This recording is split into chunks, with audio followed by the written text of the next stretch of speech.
He's the executive secretary. He's already gone to meetings. Oh. Is it recording, Johnny? Yeah. Okay. Oops. Okay. So first, how did you end up in this profession? What is the title of your profession? That is really a good question. You want to answer that? Farmer, rancher, dairyman, done it all. I'm more tied to the cattle industry right now than I am the farming and the dairying, but because of the feedlot. So how'd you end up in it? Started it when I was a little kid. Always loved it. Your dad was Yeah, I was born into a dairy. born into a dairy. Yeah. And so, okay, my next question was, when did you start farming? Because that was... Probably when I come home off my mission. 21.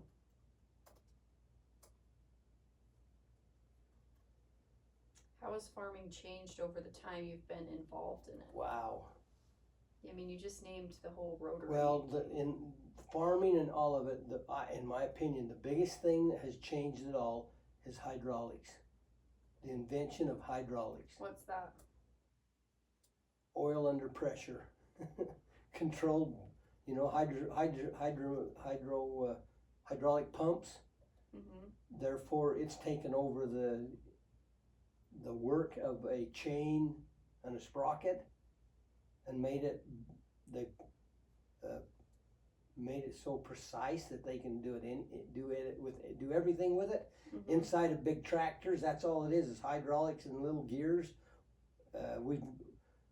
I have got Dad's first tractor down here in the shed. Mm-hmm. It's the same age as I am, 1950. Oh my gosh. You've seen the picture of the John Deere tractor on Yeah. the wall in there? Mm-hmm. That tractor, I was 8, and when we got married, we bought a 90 horsepower tractor. But before that time, if you had a tractor that had 50 horsepower, you had a big tractor. And when we went to 90, we thought we had a big tractor. We'd pull corn choppers, chop one row at a time. The machine we use now chops 8 rows at a time. Wow. You go from 80, 90 horsepower to 600 horsepower. And that's because of the hydraulics? Well, because of the invention and improvement of hydraulics and the machinery, the ability. Machinery. But the one thing that's really made it advance is the hydraulics, but inside every one of these pieces of equipment, it uses hydraulics to improve the efficiency of the machine, so therefore they make them bigger. Mm. So hydraulics has made it just more efficient, like you can do more with Yeah. the machinery that you have. What are some daily activities that you engage in each day?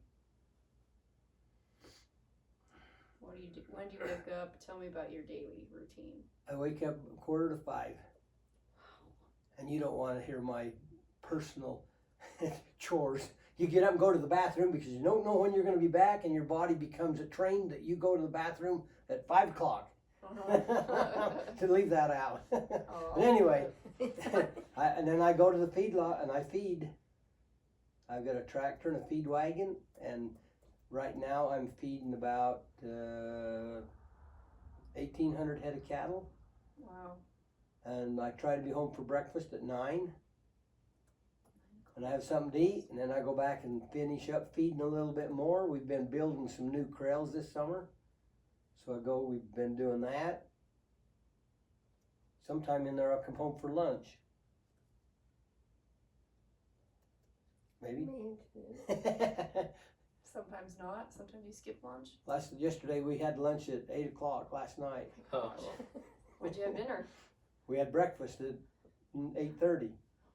Gosh.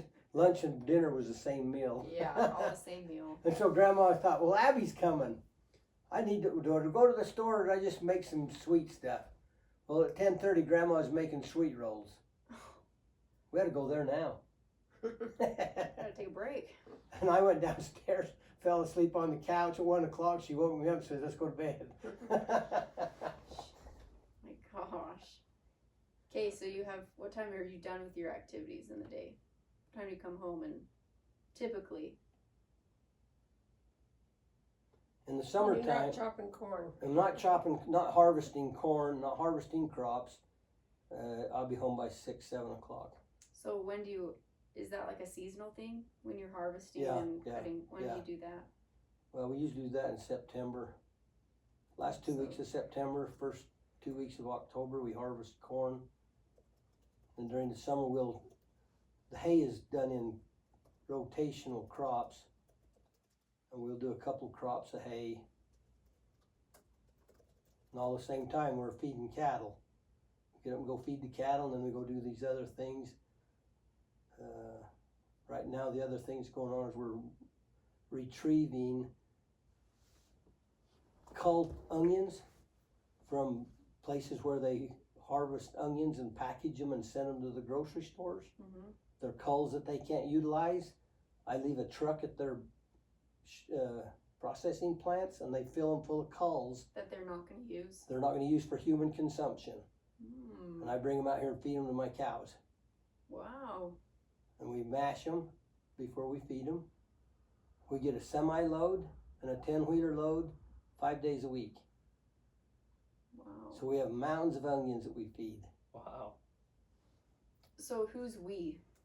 Who's Well, your team? Roman. Roman? Just Roman and I. Seriously? Paula. Yeah, we do it a It's lot. just you Just three. Well, Holy we just do cow. it. Grandma, what do you do? What do you do? Help him every single day? No. She keeps me food fed. She makes sure that there's food in your stomach. And she writes all the checks. It'll take her. Keep his books, I guess. She keeps the books. Yeah. You're the team manager. she cracks the whip. Yeah, you're the one keeping this Somebody wants together. money, they call her. Oh my gosh. Good thing you have grandma. I retired. Grandma's retired. She used to drive When truck. we moved up here, I didn't have, it wasn't like it was. Yeah. And our feed ration right now too, we feed sugar beets from the sugar Oh. factory from Paul, Idaho. Mhm. So we get 3 loads of beet pulp. That's the pulp after they just extract the sugar out of the sugar beet.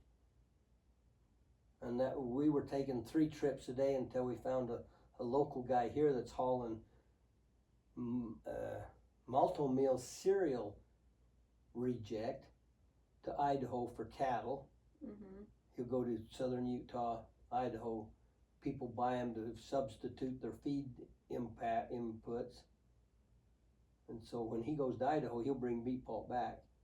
Most weeks he goes at least twice. So we only have to go once to get beet pulp. This week he only went once, so we had to send our truck twice. Yeah. That's a 5-hour trip. So Roman's been doing that. So how do you organize, like how do you wake up in the morning and you're like, oh, I need to do this, this, this, and this. Like, oh, I need to take my truck up to Idaho or. Well, that's just, we've got a schedule on Tuesday, Wednesday, Thursday to pick up pulp. Okay. We've got that with a sugar factory. We're supposed to be there by 9 o'clock. But they'll load us after 9, but they won't load us before 9. So they got that on schedule. The onion sheds, when the truck gets full, they call.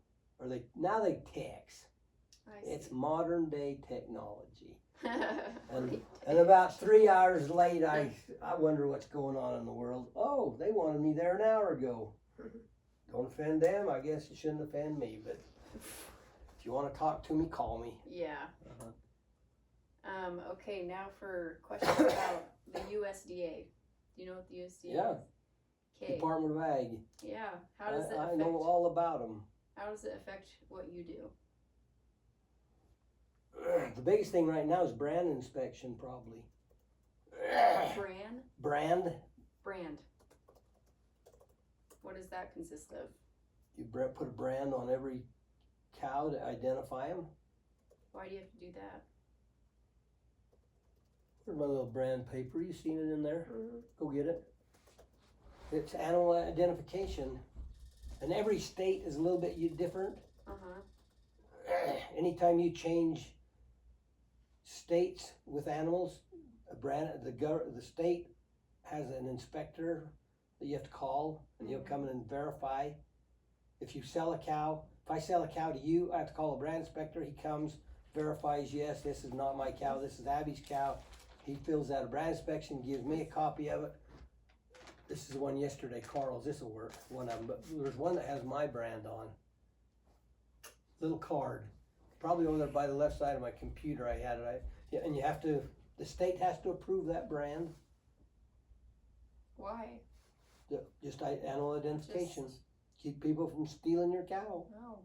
That's how they like know That's that's how- your property. Yeah. Okay. And if you move that property to another state, you have to have an inspection. Right there's the ones we went and got yesterday. That's So, an Idaho brand inspection. What the? It still says new owner is Carl Van Tassel. It didn't Well, change owner. he's the same owner. Does it say going to pasture there? He owns them. It just verifies that he's going to Utah. Oh, a different destination. Yeah. Tremont. Yeah. Oh. And then when they go back, we have to have a local brand inspector look at it and set to verify they went back. And you paid $99 for one cow? It's 165 cows. Oh, so 60 cents per cow. On that one, it would be. Wow, is that cheap? Well, no, yes. And if you have to do it, you want to keep it cheap. But in Utah right now, there's discussion to do with brand inspectors. Why? It's What would not that that do? efficient. Everybody's paying, grumbling that. It started because of people stealing cattle. Hmm. And then rancher to rancher don't steal each other's cattle. It's just the human manners, Yeah. in my opinion. Yeah. But you like I say, every time you turn around, you have to pay a brand inspection. But what do they solve? When I lived in Idaho, I had 15 of my very best cows taken right out of my herd one night. Mm-hmm. Call the sheriff. They were branded. They had our brand on them. They never did find them. If you're going to steal a cow, you're going to figure out how to do it and not get caught. And they claim their stories that, well, we catch them all. No, they don't. Hmm. Some brand inspectors think they're God. So did you get any type of protection by putting? No, Nothing happened. no, They just stole them and. they're stole 'em. gone. I think I know who took them. You can't prove it. So if you can't prove it, why fight? But why were they the 15 of the best cows I owned? Mm. How did you know which ones to take? Yeah. Somebody knew something. And I had an employee that knew something. And I swear he took them. But Can't prove it. So Can't that prove doesn't it. really do a whole lot. So exactly. who? Now if you've got people, cattle out on the range, and they'll take, it's easy now, I'm sure, portable krails, set up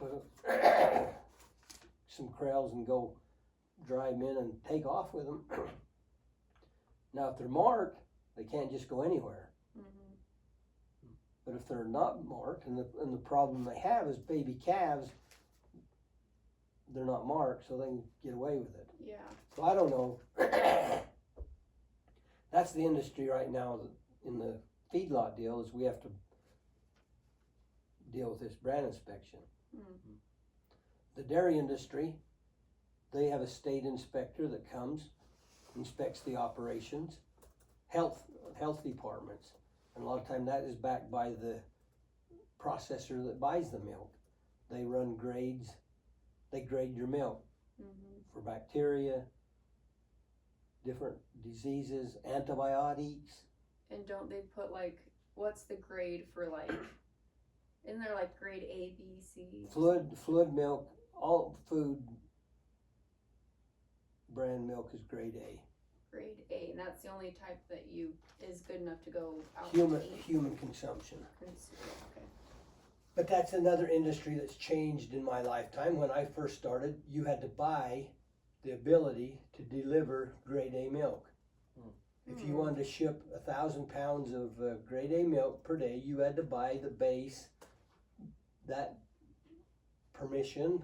They give you a base, 100-pound base. So if he's going to sell 1,000 pounds, you'd have to have a 1,000-pound base to ship the milk. And you had to pay $10 a hundred to get it. And now Or you $8. don't? Well, during my lifetime in the 80s, they done away with it.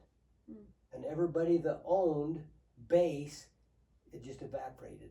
There was no equity in it. And dairymen went to the bank and borrowed money, operating money, and that was a value that was on their financial statement. And now it was just nothing. Vacuum, just disappeared. So I'm sure that hurt a lot of. Sure it would. Now, the farmers. funny part of the story is that's about the time we left Utah, 1976. When you And were. we had grade A base, we sold it and left. We sold the base and everything. Went to Idaho, and when we started up there, we started on B grade. And that was cheese. The only thing they'd done with that milk was process it. Oh. And so the dairy industry's grown so big that B grade milk has automatically become A grade if it meets the quality. Nobody buy it, you don't have any, no value. Yeah. It's just the permission to deliver A grade milk.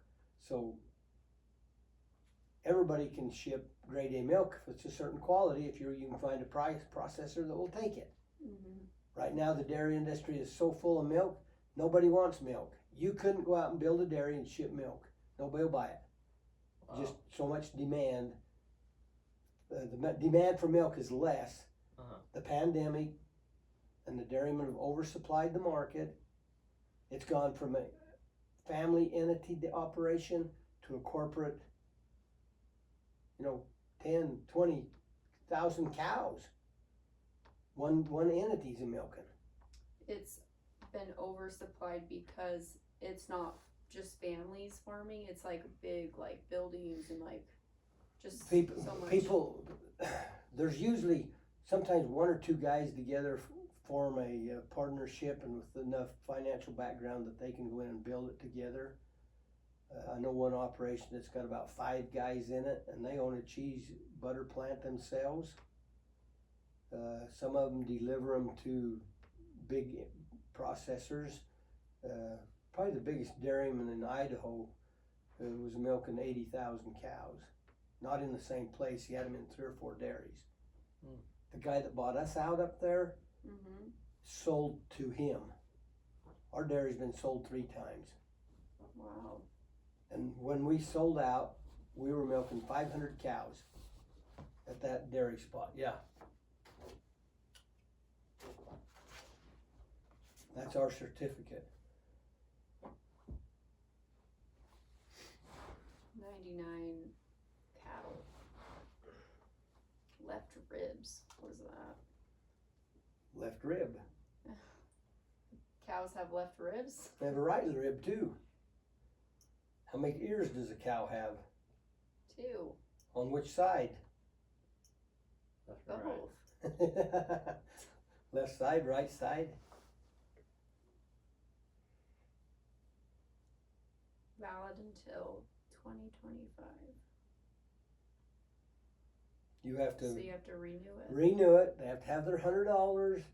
That's the thing. Everything you renew, Oh. there's a taxation on everything. Idaho, it's a lifetime brand. Utah's the worst state. They just figure out they can throw out and get a new tax. It's taxation. Do you think that the people in charge are just interested in money? Because this doesn't. Well, they like to improve their programs, and it takes money to run their programs, so they want more money. Okay, you look at this. This is at the county fair last summer. And it has a left rib. 99. What is that? I had a friend there, and he sees that beef. Come on, don't do that. Anyway, he texts me. He said, what's this doing he knows my brand. He said, what's this doing at the fair? Oh, so they brand a 99. That 99 was my brand. That calf come out of my feedlot. Oh. I've got a friend who has a grandson that was in the 4-H program, and the calf that he bought to begin with wasn't very good. And he called me. He says, "You got something over there we can run that my grandson can raise for the fair." So he come out and went through my little herd that I have, my own, and picked out this steer, and this little grandson took it home and fed it and worked on it, and there it ended up at the county fair. My gosh, Wow. your cow. My cow. And that's what was funny when my friend called me. He says, "What's your cow?" He knows my brand. Mm-hmm. Oh, he says, "You missing a steer out of the feedlot?" Oh my gosh. I text him back. I says, "That's interesting. Whose is it? I'd forgot about it myself." But he knew who it was, little Pugsley kid.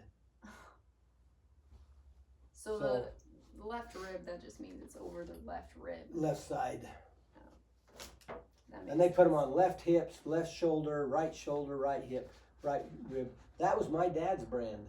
Oh. So why 99? Just cause? Just unique. Just a cool number. Now in Utah, they won't let you use the alphabet. Because in Idaho, I used the RVT. And then took the leg of the R up, crossed it. Fantastic. RVT. That's what I used in Idaho. But that won't. It will work. But they prefer numbers. Oh. And that, my grandpa, or my dad's brother took it and made it, his was 66. Hmm. But that brand's been around a long time. And when I moved to Utah, I tried getting it on the right rib because that's where dad's was, and another guy got that brand and So anytime you move your cattle, you have to have that. out of state. How about butchering though? Yes. And if I have one of them butchered, I have to have a brand inspection for the before the butcher can.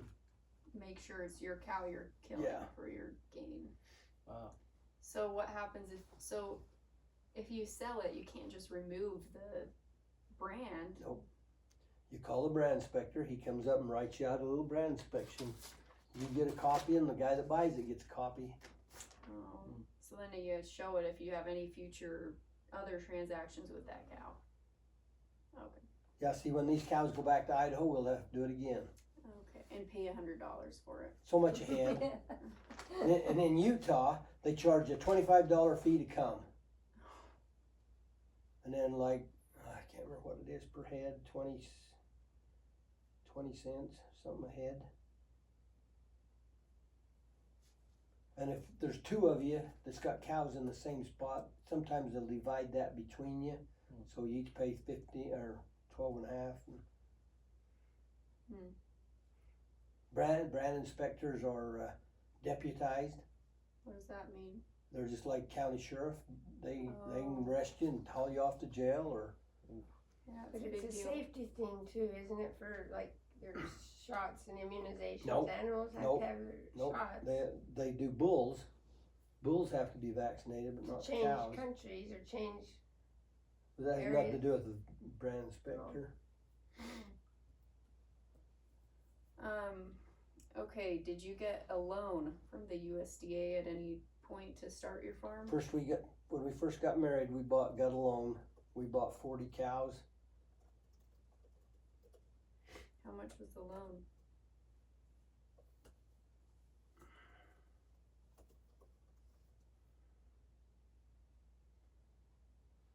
We got two loans, one to buy 80 acres and one to buy 40 cows. And I think the cow loan was $20,000 and the land farm bill was,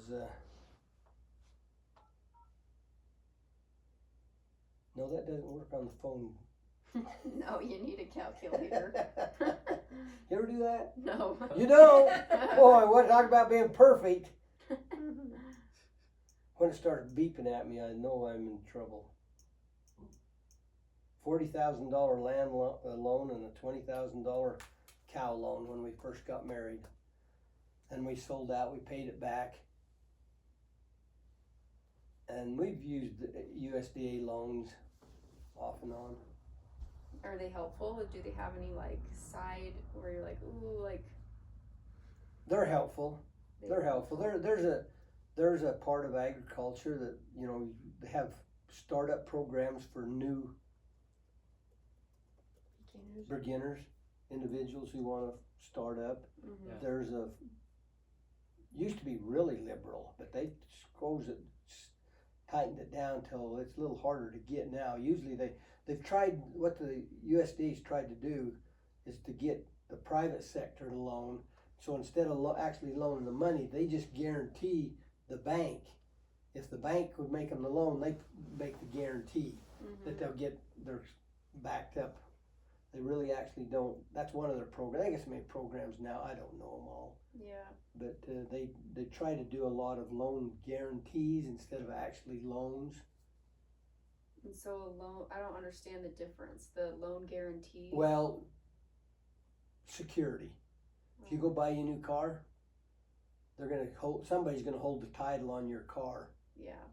That's the security that the bank has for loaning you the money to buy the car. Mhm. Well, that's what USDA was doing. They were making the loans. They took the title to the farm as security. Well, now they've got so that the bank takes the security, and then I don't know what kind of a document it is between. I've not been involved in it, so, but I know they've gone into a deal that they guarantee the bank the money. It must be just out of the United States Treasury, I guess. I don't know. I don't know if they got any money either. Hmm. Joe Biden's trying to give somebody some more, or get some more. So were Borrow there some from you. How's that? No? what? Joe Biden wanted to borrow money from you. I'm sure he He does. just wants to take it from you. You don't want to borrow it. He just wants it. I don't know. I'm not engaged in politics. Well, you better listen to what they're trying to do to you now. If you've got stock and you make a profit, they tax you, right? Mhm. They're trying to now tax you before you ever make the profit. Wow. Ask your dad how he likes this new program. Mm. You know, they're trying to. This is their last push right now, and they're not going to. I hope they don't get it, but they're trying to tax you for equity that you haven't capitalized on. You bought a home. I bought a home 10 years ago, for instance, and I sold. When I bought it, I paid. Let's say I bought $100,000 house. Well, over the last 10 years, housing is inflated. Mhm. That $100,000 house, say, is worth $200,000, which is more now, really, in reality. But for math numbers, that house is worth $200,000. Mhm. They want to be able to come in and tax you that $100,000 you just increased your financial statement with. You haven't received any benefit from it, but it's on your statement. But they want to tax you for it. Wow. That's where he's trying to get this. Welcome to the Democrat Party, you know. And if they get it, it's gonna.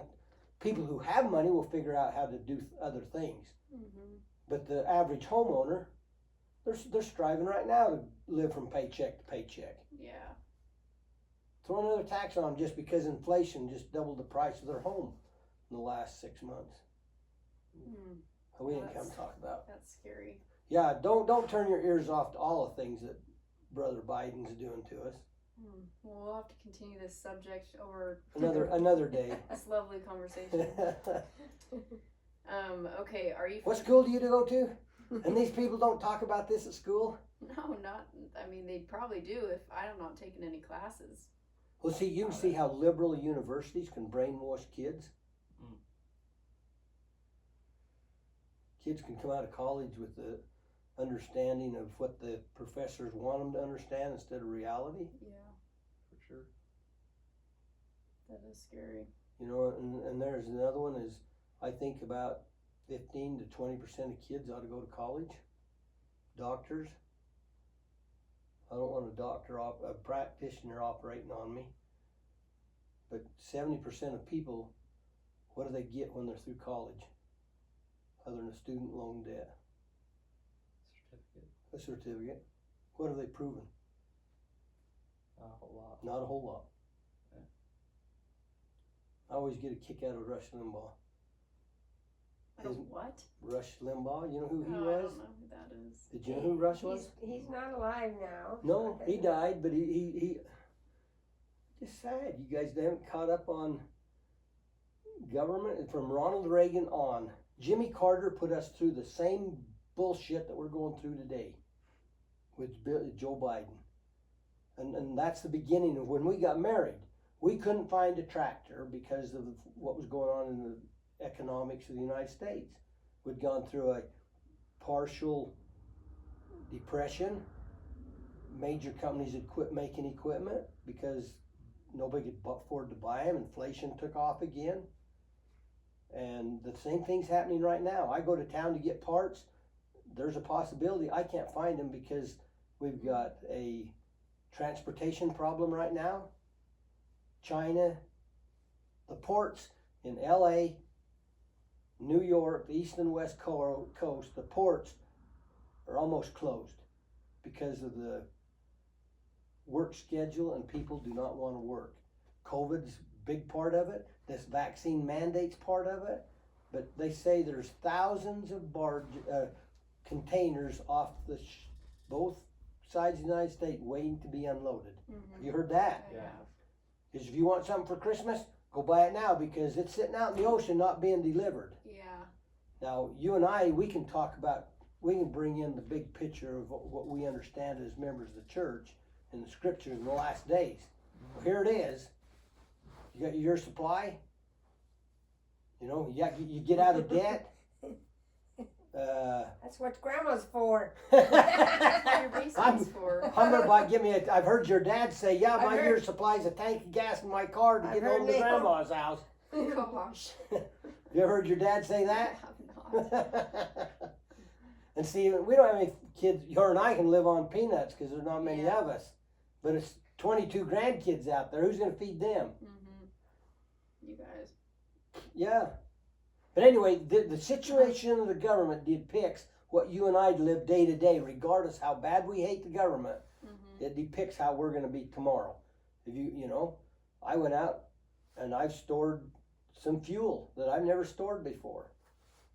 And it's not a year's supply. I could not get any fuel. I could probably stretch it out for 10 months. Mm. And I would not do some things that I do that takes a lot of fuel. Yeah. And so, do you have cash? What would happen tomorrow if you went to go somewhere and your credit card wouldn't work? Couldn't do anything. They want us to use plastic. It's got, so you go to some stores and buy something, it's like pulling teeth for them to take your check. The poor girl at the cash register will not take anything over $100 check. And if she does, she has to punch the button, come and help me, supervisor, can you okay this check? And you got a line behind you, everybody. So more or less forced, just use your plastic, use your credit card. We didn't have a credit card till 5 years ago. Wow. We had never had a credit card. We just write checks. And everybody No, take we it. didn't. We just didn't buy anything. Yeah, a lot of unless time we had just, yeah. cash. We didn't buy anything. I didn't have a check. Oh. It was just cash. But And when my cash was gone, it was gone. Oh my gosh. but now $300 doesn't last too long. you better have some cash because that was a come good old tomorrow days. you can't use your plastic. What if you need a gallon of milk? What you gonna get it with? That's a good point. Get out of debt. We've been told that for years. When I was a little kid, get out of debt. The way they've told us now, you know, and that's why we were conservative. We didn't buy big houses. We'd stay out of debt. One of the reasons I sold that farm in Idaho, get out of debt. Mm. I had a $3 million debt carrying on that farm and that dairy. We were making it. We were making our payments. I'm tired of it. I'm going to get out of debt. So we sold it. Mm. That's why you downsized. That's why we downsized. We got it. Where we were at, we were the only dairy within a 10-mile radius. You go out 10 miles, draw a circle, there was not another cow, milk cow. Today, in that same radius, right close to 100,000. Wow. So you. Wow. We were the first ones to sell out to a big dairy that come in milking 10,000 cows. So that was really smart. And so now in that same radius, because the environment's phenomenal for the dairy industry, because there's no neighbors, no people, no cities, just out in the middle of nowhere. Nobody to complain. So they come out there and build barns. But it all goes back to what I believe that drives me to do what I did, because I'm concerned where we're headed. I'm worried about you because you don't have $500 worth cash in your little stash somewhere. Because what happens if your credit card is no good? It doesn't say to store enough you can go buy the world, but you know, just something. What happened? Just remember the day I told you this. If you can use your credit card for 2 weeks, you just think about that. Get prepared. If you got a checking account, I'm telling you, as your grandpa, you go to the bank and get $500 worth of cash and then hide it. Because then you just might need it someday. Yeah. Now don't go standing on the front doorstep yelling at everybody, "Hey, I got $500." You'll have visitors. Oh my gosh. Yes. But so that's where you go, life, living, making a living, bring the gospel into your life. You make decisions. There's a lot of things if I didn't believe it, know what I know in the church, there's a lot of things you could go do. You know, for instance, in Idaho, is malt barley. They grow thousands and thousands of acres of malt barley. You know what they make out of malt barley? No. Beer. Oh. Am I going to support that industry? No. No. That's one of the decisions that farmers make. And there's lots of people that grow malt barley. I've seen my bishop, grow malt barley. I said, what are you thinking about? Oh, my barley don't go to malt beer. Mine goes to secondary feeds. That was his excuse. No, that malt barley goes to a distributor, and that distributor is going to sell it wherever he can make the most money, and it's probably Anheuser-Busch or Coors beer. Now, Piro is made out of some barley. Yes, there is barley that goes into other products. But me, I won't raise barley for malt barley. I'll grow barley for cattle, for feed, but not for human consumption, because 90% of it ends up in a bottle of sparkling cold, whatever it is. Should I tell you what my neighbor told me? What? I got in this area here. It's like a grape or a winery. Some people break. In this area around here, there's a lot of people who were active as teenagers, and when they turned 18, graduated from high school, they either got married or got drunk, and raised families. Half of them are divorced, second families, and there was one of them that same scenario. He's still married to the same woman, but his wife's is a non-member. He's totally inactive. I spent this morning an hour with him, helping him fix a flat tire, contributing to his delinquency of breaking the Sabbath. Oh my gosh. He needed a tire fixed. All the tire shops were closed, so Roman and I fixed his tire. Anyway, I've had him offer me beer, and I just said, look, do you want that on your conscience that you give me my first beer that I drank? Oh, no, you can't have beer from me. So there's been times that I'll go to into people's homes, and a lot of these guys in the summertime, they're out farming, they'll come and meet, and I've seen them go to certain people's, they'll go to their garage, they got a table in there, some chairs, and I've been there to visit with ask a question or something, and some guy in the back, hey, you want a beer? And this guy that I told that, he said, oh, he can't have one. I don't want that on my conscience. My gosh. I told him, I says, if you're going to give me the first beer that I ever tasted, and he said, no, you can't have them. So now when I'm around him, he'll tell everybody, no, he can't have one. It ain't on my conscience. Oh my gosh. So, what do you believe in? And those are the guys who you'd love, good people. Not better people in this world. But they don't know what the Sabbath's for, and they the word of wisdom's too much for them. Back to your farming. Back to your question. You need Does nutrient management have anything to do with? No, it's USDA. Okay. Let me see what. But government is involved in the industry enough that we have, wherever we're at, we have to have a nutrient management plan that we have to qualify to some state rules that they have set for managing wastewater off the facility, or water that we use has to meet certain standards, how that water is applied. But here, and see, you can have no water leave your facility. So when it rains, we have to build lagoons, and we cannot have water leave our facility. Why? Don't want to contaminate the water that's in the canal. It would spend fertilizer down the canal, and somebody's crop might grow. That's facetiously. Oh. But we have Go to. in your water It's table. phosphorus. It has to be out of the water table though. Water going out in the swamps or wherever it goes, the manure and whatnot carries nutrients. And if the nutrients are too high, it will kill fish, or it'll do something to the environment, according to tree huggers. According to Who's it for? I don't know. Clinton. Years ago, we used to save manure. To put out in Obama. we used to run water out in the field to fertilize the crops. Oh dear. And we went to a scenario that they want no manure on farm crops. Our facility here, we have to maintain our phosphorus levels on our fields. We can't use it if they're too high. They want to manage how much fertilizer we can put on our fields. Why? Just so it doesn't get out. They don't want it to permeate the topsoil and go into the Go into groundwater. bottom. You might start growing horns. Mm-mm. Oh, I thought that was because you're a Mormon. Yes.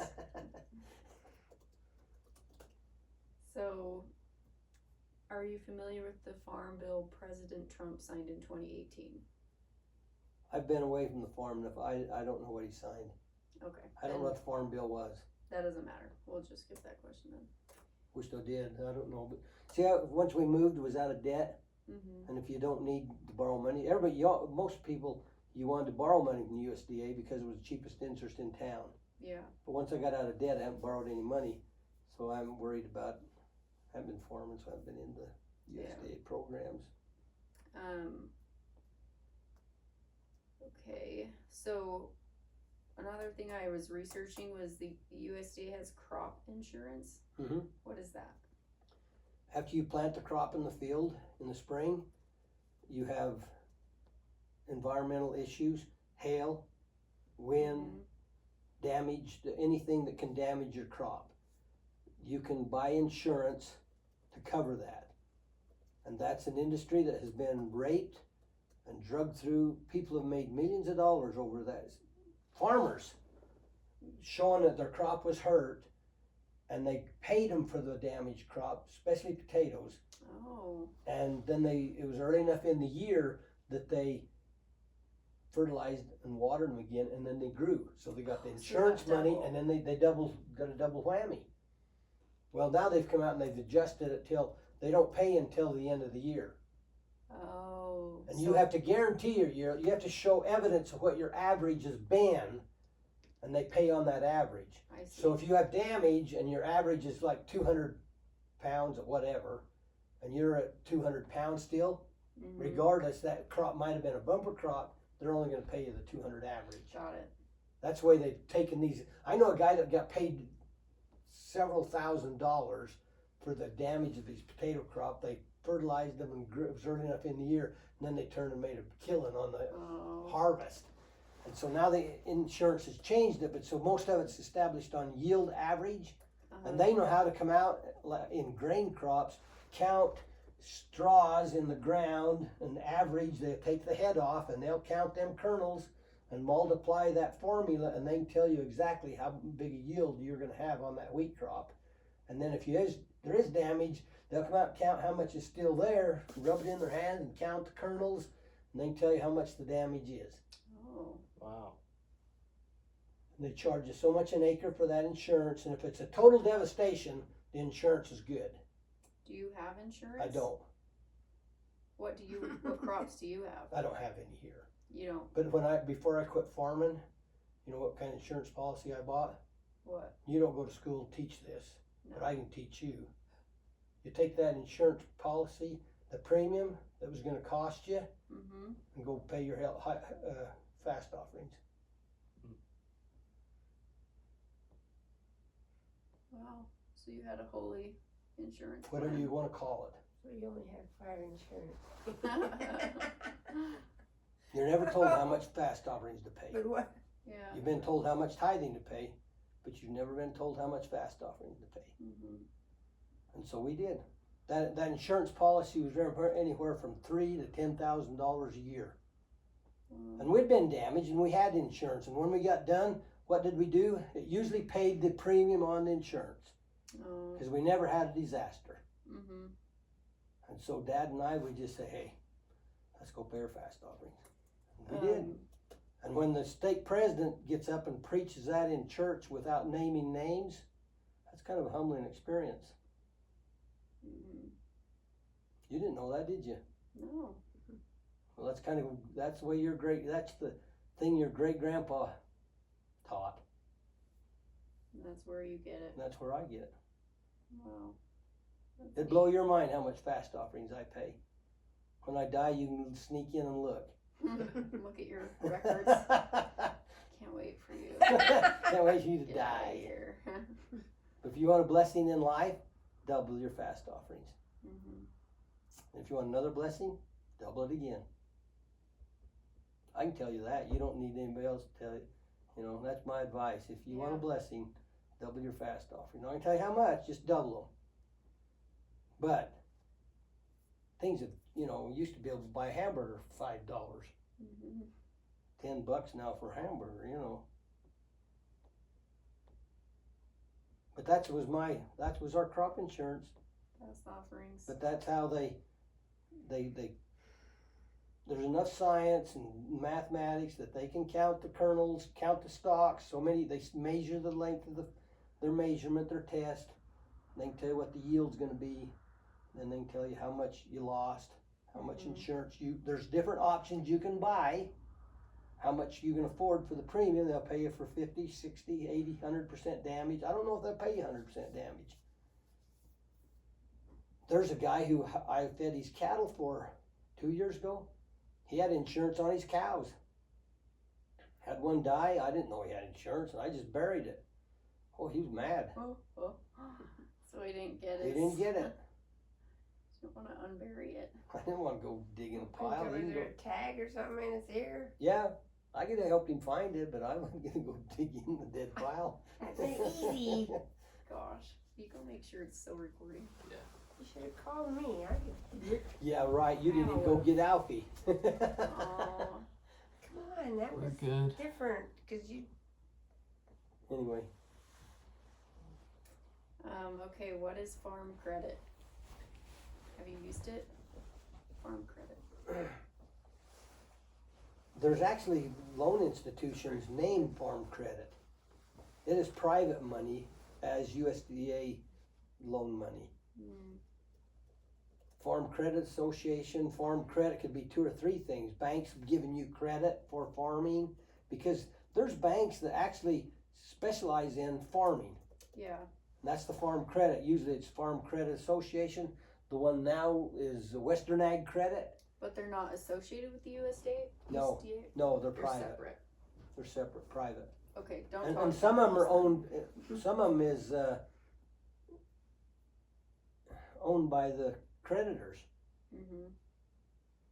You own stock in them. Some of them you borrow from a credit, and they get their money from the Federal Reserve, and then they loan it out, put enough on it to operate, and then loan it out. Mm. But it's harder to get them. USDA has more, because they'll try to get government support, so they Yeah. make it a little more easier to get that loan. But where you go to private, you got to have equity in something to be able to have for collateral.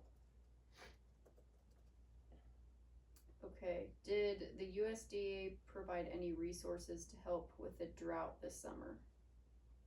I don't know. You didn't. I think some. I read up on that. How did you deal with the drought?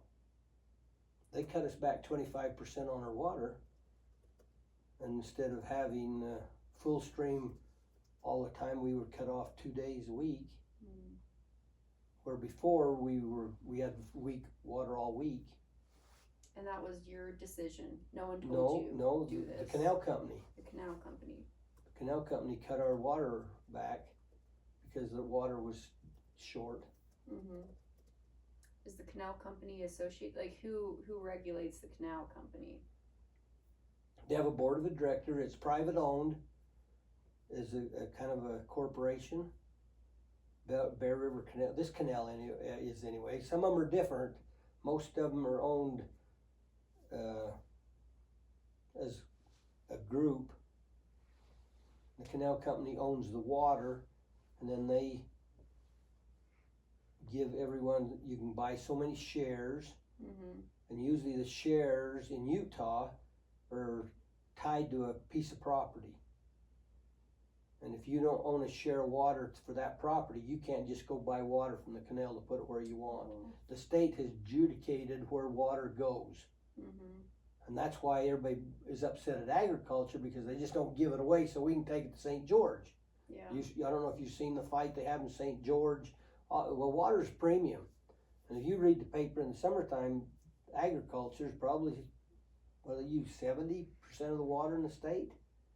And there's people who say, well, why can't we have it? You don't need, agriculture don't need that much water. Why don't they raise something less? Quit planting lawns. Because that water is more precious than the green lawn, you know? Yeah. Every time I hear slow the flow, you see it on the nightly weather forecast every night on TV. Slow the flow, save the water. Where's the faith? What are you praying for, you know? Makes me mad every time I hear that slow flow. I've got to turn the sprinklers on. Oh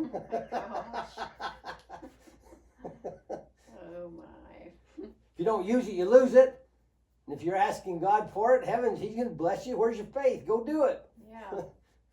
Faithful man. Okay, what legislation has, like recent legislation, has impacted what you do? In the past or recent?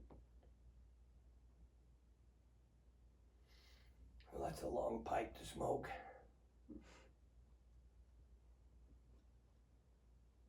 I can't think of anything. I'm sure there's something there. Okay, we'll skip it. I should have heard that one a month ago. It's okay, you can think it over. Legislation, they a lot of that's planning, zoning probably hasn't affected me, but planning and zoning with people moving into agriculture areas is probably the biggest push right now. Planning, zoning boards telling you who can do what where. It hasn't affected me because I'm far enough out of town, but it's getting so they can force you out of business. Because you're just in the wrong area? Yeah, they want houses. Oh. Now, what's happening in Cache Valley, north of Logan, over in Smithfield? I've never been there before, other than this year. We went. There's a little dairy. He's about 8 blocks west of Main Street in Smithfield, and he had a guy who was going to chop his corn, and their chopper broke down, and there was 10 days getting parts, and he couldn't get his corn chopped, so he called me. We were done. We were home. He said, will you come back and chop my corn? That's 40 miles. And I said, well, if you pay to haul it, I'm not, you're going to pay extra. And he said, just come and do it. And I get over there, and here's a little dairy, and you have to drive through a cul-de-sac past the church to get to this little dairy. 165 houses Just around going around this little dairy. So where do you think he's going to go? Yeah, he's out of there. He's going to be out of there, and if you don't move out, they will force him out by smell, they'll find some reason in the planning and zoning deal, they'll drive him out. Wow. And if they don't, then what's the law that you can condemn, you can force somebody to sell to you in a city. They condemn your property if you won't accept their offer. That's the biggest part. It ought to be against the law in Utah or anywhere to build a house on a farmable ground. It's gonna be gone. That's what's happening, but where we live in American Fork. Sure, it is. We live right by the farms, and I'm Yeah. sure they're gonna get kicked out because there's so many apartments. Being built. Yeah. In the third ward we just moved out of, 40 homes been built this summer. Wow. You go by where we lived over there? Just in there. There's houses all the way around it. Yeah. I saw those. So it's just blooming, but what else in agriculture there? The water is a big deal. You have to keep an eye on it. Anyway. Are there any responsibilities that the USDA has that they don't fulfill, or that you wish they would fulfill or take care of differently? Well, it goes back to this nutrient management plan. I wish they was honest about reality to what you could do with that water that's contaminated instead of utilization is the best word for that. They've got people scared to utilize that water because they think it's going to damage, because they haven't had these 50, 75 years in the past experience knowing what it would do, because it's all gone to science. We've got too many smart kids going to college that know it all, you know. We actually did go through a time frame 20 years ago. They badmouthed animal waste as fertilizer. Yeah. They wanted you to use synthetic fertilizers. Well, now they've opened their eyes and seen using animal waste for fertilizer how much more better it is. Chemicals are great. They've developed some great chemicals in the industry of agriculture. And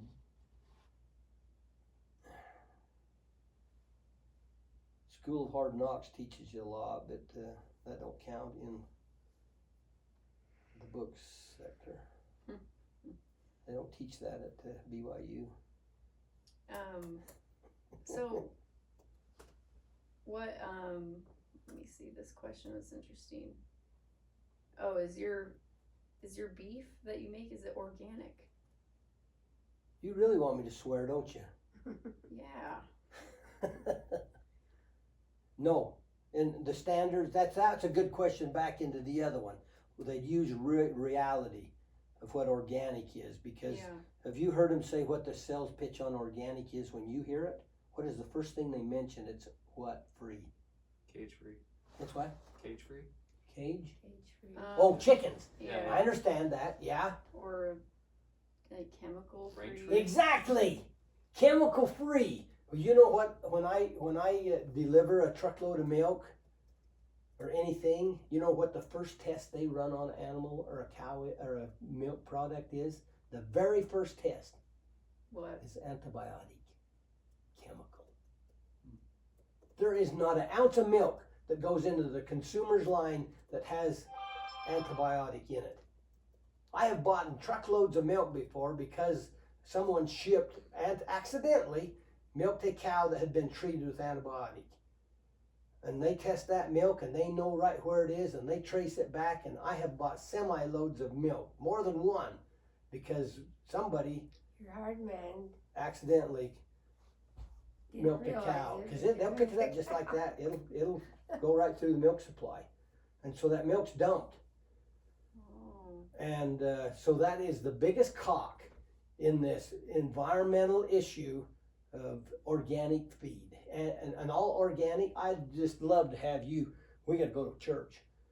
Love to take you over to this organic dairy. We chop their corn.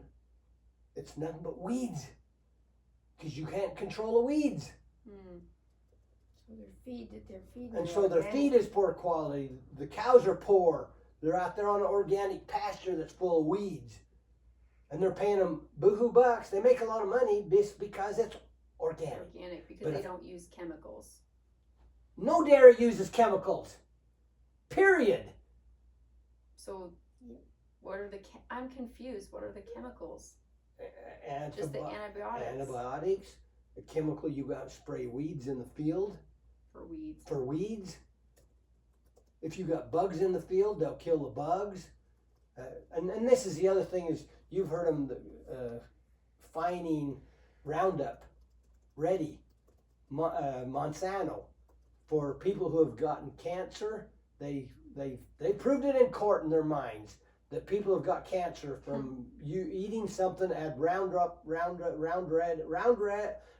Ready chemical. You've been out there spraying it in your garden. You killed your weeds. Well, 20, 30 years now, you get cancer.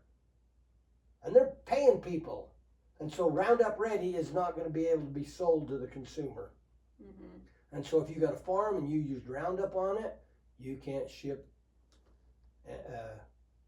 organic milk or antibiotic beef. There's getting to be a bigger sector of that organic beef, but it's a bunch of bullshit. It's lies. How old was your grandpa when he died? Your great grandpa? 90 what? I don't know. I'll bet you his table wasn't set with on organic food, was it? It wasn't. And this is where our society's gone so goofy. It's ruining agriculture. This organic deal, they make 4 times more on their milk.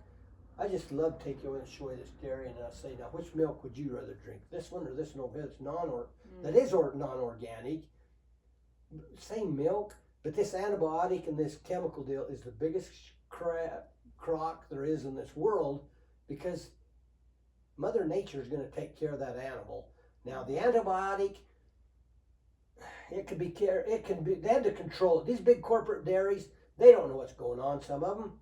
They got Mexicans here doing this and that, and so the only way they control it is we're going to test that milk, and we're going to prove that it's not there, and that's a good idea. I have nothing against that. Great.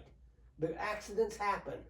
Buy it, pay, get rid of it. But the consumer is not going to get it. Therefore, why pay some idiot to raise organic feed that ruins the ground because he's not controlling the weeds, ruin and just more weeds, contamination, and get paid more for his product?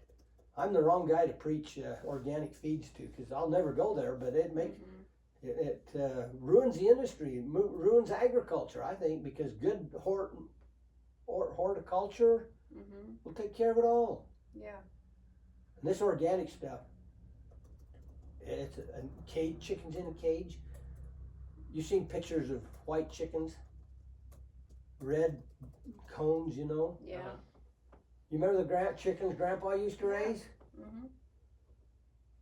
If they were white, remember the little cages they were in? Yes. You know what would happen if he didn't have them in cages? They hurt each other. They eat each other. Yeah. Oh, they do? White chickens will cannibalize I each didn't other. know that. 90% of people don't understand that. That white laying hen is the best laying egg chicken there is in the industry. Now they want to put them out in the open flock. They will cannibalize each They will other. kill someone. And so therefore the price goes up. Now the red chicken, what are they called, Paula? There's some of these colored chickens, and that's kind of why we went to them colored chickens, because they're not cannibalistic. But that Cajun animals for these pig deal. You can't have pigs in A cage? no, well, they don't put them in cages, little pens, Oh. crates. The sow that is in a little crate that she can't move a lot, and underneath it there's a little floor space the pigs can run out. Why? She'll lay on them. Just wonder. Now, would you rather have a bunch of dead pigs running in a big crowd and the sow laying on them, or control the sow? You control the feed inputs. It's all about profit, you know. Mm-hmm. It costs more money to have them in big areas. But yeah, there's a mindset of the environmentalists is causing agriculture a big You can see it raises my blood pressure. I can see it. But it's just, it's stupidity. Yeah.